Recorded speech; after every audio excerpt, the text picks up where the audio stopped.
저는 대구 쪽하고는 인연이 없어가지고 신도님들하고 이렇게 자주 만난 그런 일은 없습니다. 개별적으로 저하고 이제 저 토벌에 찾아와서 만난 분은 계셔도 이렇게 단체적으로 만나보기는 대구에서 처음입니다.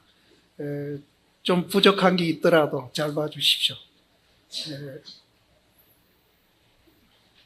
실제는 이 선교를 강의한다는 것은 참 어렵습니다. 스님들도 이게 참 어려워가지고 강의가 이게 잘 안 됩니다. 안 되는데 신도님들한테 이 어려운 선을 이 얘기 드린다는 것은 좀 무리가 아니겠느냐 하는 그런 생각이 듭니다만은, 그렇다고 이거를 또 확 풀어가지고 설명도 해드릴 수 없고, 그래서 조금 어렵습니다. 어려운데, 어렵더라도, 좀, 끝까지 열심히 잘 들어주시면 고맙겠습니다. 이 선교에 들어가기 전에, 우리가 왜 이제 이런 자리를 마련하고 강의를 들어야 하느냐, 그거부터 정리를 좀 해야 할 것 같아요. 이 말은 불교를 왜 믿느냐 하는 말하고 같습니다.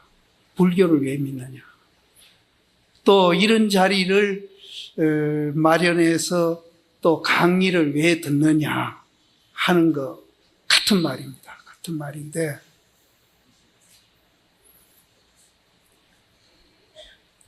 그러면은 우리가 이제 이렇게 모여서 강의를 하고 강의를 듣는 이것이 그럴 만한 가치가 있느냐. 되풀이합니다마는 불교를 믿을 만한 가치가 있느냐. 이거부터 우리가 정리가 돼야 이 선교도 열심히 들으실 것 같습니다. 불교를 우리가 왜 믿어야 하느냐. 불교가 우리 삶에 무슨 가치가 있길러 우리가 불교를 믿어야 하느냐. 이제 첫째, 이제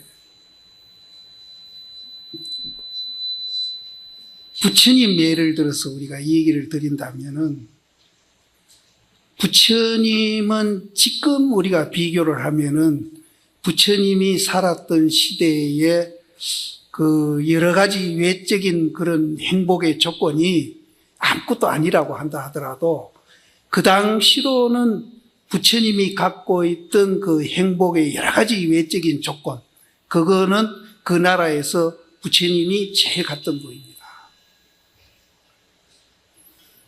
그런데 부처님은 거기에 만족 안 하시고 출가를 하셔가지고 뭔가 다른 것을 찾았습니다.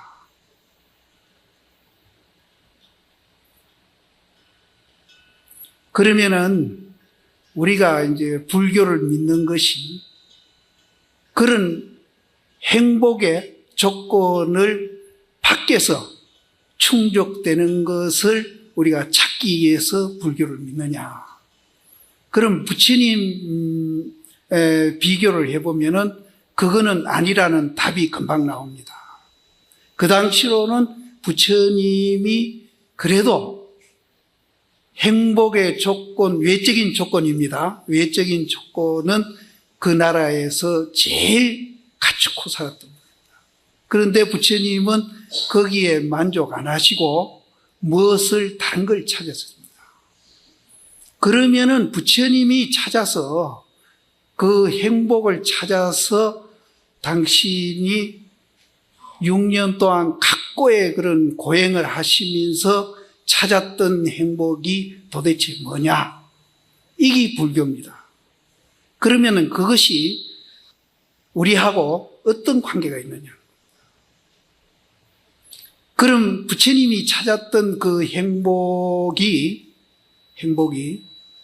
지금 이 시대에 우리하고는 무슨 관계가 있느냐? 관계가 있습니다.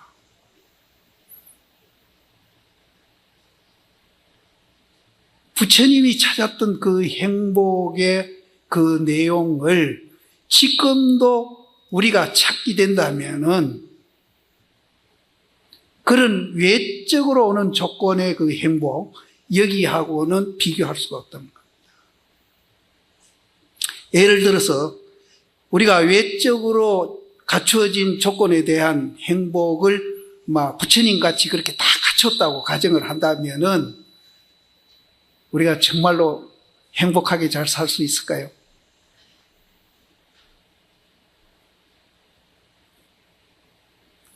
부처님보다 못하더라도 부처님과 비슷한 외적인 그런 행복의 조건을 우리가 이제 가진 분도 있고 좀 덜 가진 분도 있고 또 적게 가진 분도 있습니다. 그러면은 많이 가진 분은 정말로 적게 가진 분보다는 훨씬 행복할까요? 또 행복했다고 우리가 가정해 봅시다. 행복했다고 가정하더라도 여러분들이 이 세상에 많이 살아보셔가지고 누구보다도 그거는 체험을 많이 했을 겁니다. 하루에도 좋은 일, 나쁜 일 이런 것을 반복합니다. 또 그것이 한 달에도 몇 번씩 반복합니다. 1년에도 몇 번씩 반복합니다. 그러다가 이제 나이가 많으셔가지고 병들고 죽음에 가까우면은 정말로 불행만 이제 매일 닥쳐옵니다.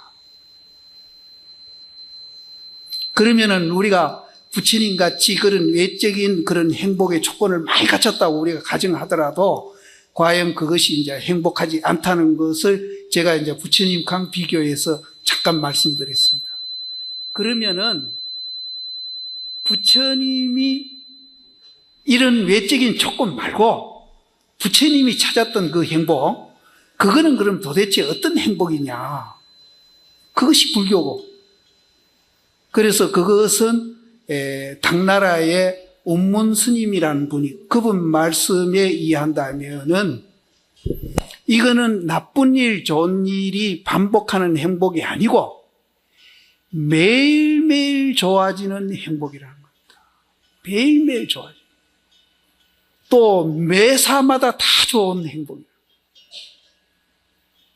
이건 굉장한 거죠. 좋은 것, 나쁜 것이 반복하는 행복이 아니고 매일매일 좋아지는 행복. 매일매일 좋은 날 됩시다. 그런 얘기 많이 들어보셨죠. 매일매일 좋은. 또 하는 일마다 다 행복해지는 그런 이제 행복이라는 겁니다. 그러면 이제 생로병사까지도 우리는 고로 받아들이지 않고 그것을 행복으로 받아들일 수 있는 그런 마음이 된다는 거예요. 이거 하려고 우리가 절에 다니시고 이거를 하려고 오늘 여기에 모인 겁니다. 저도 이 얘기를 하러 여기에 왔습니다. 그러니까 여기 이제 세상에 50년 살은 분도 있고 60년 살은 분도 있고 70년 살은 분도 있고 그보다 더 적게 살은 분도 계시는데 그럼 매일매일 좋은 날이 되고 하는 일마다 다 좋은 일이 되는 그런 행복에 대해서 부처님이 이제 그런 얘기를 하셨고 또 이 선을 통해서 그런 얘기를 무수한 그런 선지식들이 얘기를 했는데 이것을 한 석 달 시간을 할애해서 열심히 들으면서 과연 그렇게 살면은 그렇게 되겠구나. 이런 느낌이라도 가지신다면은 정말로 지금 사는 것보다도 훨씬 다른 그런 삶을 사시게 될 겁니다. 지금 우리가 부처님이 말씀하신 그 진리에 대해서 이해도 못하고 또 알려고 노력하지도 안 하고 또 아는 사람은 그렇게 되려고 노력하지도 않습니다. 안 하기 때문에 또 모르기 때문에 우리 이 사회가 엄청나게 혼란을 겪고 있습니다. 그래서 굉장히 걱정이 많으시리라고 할 수 있습니다. 이런 것도 지금 부처님이 발견한 그 세계에 대해서 모르기 때문에 겪고 있는 형상입니다. 이것만 이해하면은요, 국리민복을 이해하는 길이라는 걸 알면은 이런 혼란은 없습니다. 그것뿐 아니라 여러분들이 지금 겪고 있는 가정에서 문제라든지 자기 개개인이 겪고 있는 마음속의 갈등이라든지 또 사회에서 겪고 있는 갈등이라든지 이런 모든 문제가 부처님 말씀만 이해해서 우리가 이제 그것을 실천하려고 노력만 한다면은 그런 문제가 하루아침에 다 해결이 된다는 겁니다. 이렇게 위대한 법을 우리가 가까이 두고 우리가 정말로 알려고도 노력 안 하고 또 아는 사람도 별로 없고 또 알더라도 실천을 안 하고 있습니다. 그래서 여러분들 지금 마음속에 어떤 생각이 지내가시는지는 모르겠지만 그럼 스님들도 뭐 잘못 살던데 이런 생각이 마음속에 지금 지내가는 분도 몇 분 계시리라고 봅니다. 스님들도 잘못 사는 분들은 이 법을 모르기 때문에 그렇습니다. 모르기 때문에. 알면은 절대 그렇게 잘못 살지 않습니다. 그래서 이제 우리는 어떤 인연으로 했든지 부처님을 이제 법을 만나게 됐고 또 이 선녀라는 아주 그 위대한 그런 부처님 법을 이제 만나셨으니까 제가 부탁드리고 싶은 것은 한 3개월 동안 여기에다가 시간을, 그것도 일주일에 한 번입니다. 시간을 투자해서 과연 그렇게 될 수 있는 법인지 아닌지 그것도 이제 보살님들이 판단을 하시고 또 그것이 그만큼 가치 있다고 느껴지신다면은 한번 그런 삶을 살아보시면은 과연 이렇게 사는 것이 정말로 행복으로 가는 길이구나 하는 것을 아시게 될 겁니다. 그래서 이 선이 우리 생활하고 굉장히 밀접합니다. 제가 이제 일주일에 한 번씩 이 선을 강의하면서 그런 사례들을 이제 제가 조금씩 제가 말씀 드리겠습니다만은 이 생활하고 엄청나게 우리가 관계가 있습니다. 이 선하고는. 그래서 이 선을 배우셔가지고 이제 우리 생활에 이것을 적응을 해가지고 삶을 한번 살아보시면은 제 경험에 의해서 정말로 부처님 법이 위대하시구나 하는 것을 이제 느끼실 겁니다. 제가 이제 미리 흥미를 느끼시라고 딱 한 2가지만 예를 들어서 얘기 드리죠. 제가 영주에 계시는 모 식당 하는 신도님한테 장사 잘 되는 법을 내가 가르쳐 주겠다. 그렇게 이 얘기를 드리면서 그 장사는 그냥 잘 되는 게 아니고 돌을 닦는 것이 동시에 이루어지면서 장사 잘 되는 법을 가르쳐 드리겠다. 그런 얘기를 드렸습니다. 그러니까 그분이 그거는 도저히 이해가 안 된다는 거예요. 식당 하면서 어떻게 돌을 닦고 또 거기다가 돈벌이까지 잘 되게 할 수 있습니까? 내 생각은 될 것 같다. 그래서 제가 이제 그분한테 손님이 식당 문으로 들어올 때 손님이 뭐로 보입니까? 그러니까 모르겠대요. 그래서 내가 해인사에 어떤 스님 얘기를 드렸습니다. 해인사에 재무 보는 스님이 아침에, 그때는 자가용 없는 시대니까 아침에 이제 대구 볼일 보러 나오면서 아침에 신부락을 나가는데 관광객이 아침에 표를 끊어가지고 수십 명이 올라오니까 그 스님 하시는 얘기가 야, 저 짜장면 많이 올라온다. 그때 입장료 한 장 값이 짜장면 한 그릇 값이었다. 이제 스님도 재물을 보다 보니까 그 관광객이 짜장면으로 보이는 거예요. 그래서 보살님은 혹시 식당에 들어오는 손님이 돈으로 안 보입니까? 한참 생각하더니 딱 그렇게는 안 봤지만은 그런 마음으로 대했다는 거예요. 그러면은 만일 부처님이나 도 닦는 분이 식당을 한다면은 손님을 뭐로 보겠습니까? 모르겠대요. 그래서 나는 돈은 안 통해봤지만 비슷하게 이해는 하니까 내가 그럼 이 얘기를 해드리겠습니다. 은인으로 보일 겁니다. 그렇게 보이겠죠? 자기 집 살림 다 살아주고 애기들 공부시켜주고 은인 아닙니까? 이 강의 들으시면은 시각이 바뀝니다. 여러분들이 지금 괴로움을 느끼는 시각이 그게 잘못된 겁니다. 지금 우리가 고를 느끼는 것은 시각이 잘못됐기 때문에 괴로움을 느끼고 있습니다. 그래서 이 선녀를 배우셔가지고 시각을 바꾸면은 고가 아니고 행복을 느끼게 됩니다. 그분도 돈으로 손님이 보이던 것을 은인으로 한번 시각을 바꿔보십시오. 그러고는 내가 더 이상 이 얘기를 안 했습니다. 꼭 그렇게 한번 해보십시오. 근데 한 달 후에 오시더니요, 장사가 너무나 잘 된다는 거예요. 그럴 거 아닙니까? 벌써 인사할 때 다르거든요. 수단으로 인사하는 게 아니고 진심으로 인사하고, 청소하더라도 진심으로 하고, 식탁을 닦더라도 진심으로 닦고, 잔을 만들더라도 진심으로 하고. 그래서 손님이 누가 싫어할 사람 누가 있어요? 여기서 또 중요한 게 있습니다. 그런 마음으로 하게 되면은 마음이 굉장히 편안해요. 또 굉장히 즐거워요. 또 돈을 받고 밥을 팔고 있지만은 거기에 자기가 하는 일에 대해서 뭔가 가치를 발견하게 됩니다. 그래서 그분이 지금 장사가 잘 된대요. 얼마 전에 물어보니까 종업원이 15명이래요. 여러분, 시각이 바뀝니다.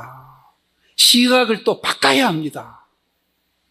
지금은 뭔가 우리가 잘못된 시각으로 삶을 살고 있습니다.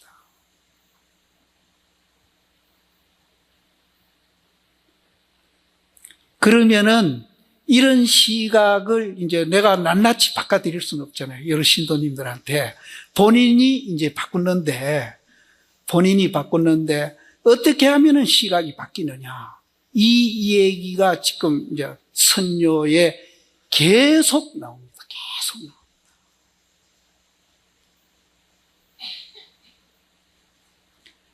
또 부처님 경전에 그 얘기뿐입니다. 실제는. 시각을 바꾸라는 얘기뿐입니다. 중생의 마음을 부처님 마음으로 바꿔놓으면은 시각이 바뀝니다. 그래서 이 시각을 바꾸는 그 자리에 대한 가치를 금강경 여기 다 읽어보셨을 줄 압니다. 금강경에 보면은 그 가치를 이렇게 말씀했거든요. 깬지스강 모래알 수만한 보배를 갖고 다른 사람한테 보시하는 것보다 그 시각을 바꾸는 그 자리를 이해하는 것이 훨씬 더 복도 많고 위대하다. 그렇게 말씀합니다. 또 그 깬지스강 모래수만침 내 몸을 나타가지고 아침에 보시하고 전심에 보시하고 진흙에 보시하더라도 시각을 바꾸는 그 자리에 대해서 이해를 하고 그 자리에 대한 가치를 이해하는 것이 훨씬 더 복이 많다. 이제 부처님이 그 자리에 대한 가치를 엄청나게 이해를 많이 했습니다. 많이 했는데 이제 밤새도록 해도 그 얘기는 모자라지 않습니다. 그래서 제가 지금 이제 강조드리는 것은 이런 위대한 이제 가치 있는 그런 불교고 또 선이기 때문에 정말로 우리가 한번 이것을 깊이 이해하고 그렇게 수행을 하면은 우리 생활에 변화가 오는 것과 동시에 정말로 행복을 느낄 것이다. 행복을 느낄 것이다. 그래서 이 얘기를 하러 제가 여기 왔습니다. 또 여러분들도 이 얘기를 들으러 여기로 왔습니다. 그래서 지금 교재가 그 앞에 나가 있는데 그것을 보시면서 이 얘기를 제가 이제 14차례를 통해서 열심히 해보겠습니다 했는데, 혹시 이제 들으시다가 질문이 있으시는 분, 그런 분들은 이 얘기 말미에 가서 시간을 드릴 테니까 질문을 서슴없이 하십시오. 그래서 그 얘기를 이제 우리가 깊이 이해하는데 이제 옆에 분들도 훨씬 도움이 되게 그렇게 이제 질문이 있으시면 그렇게 해주시면 좋겠습니다.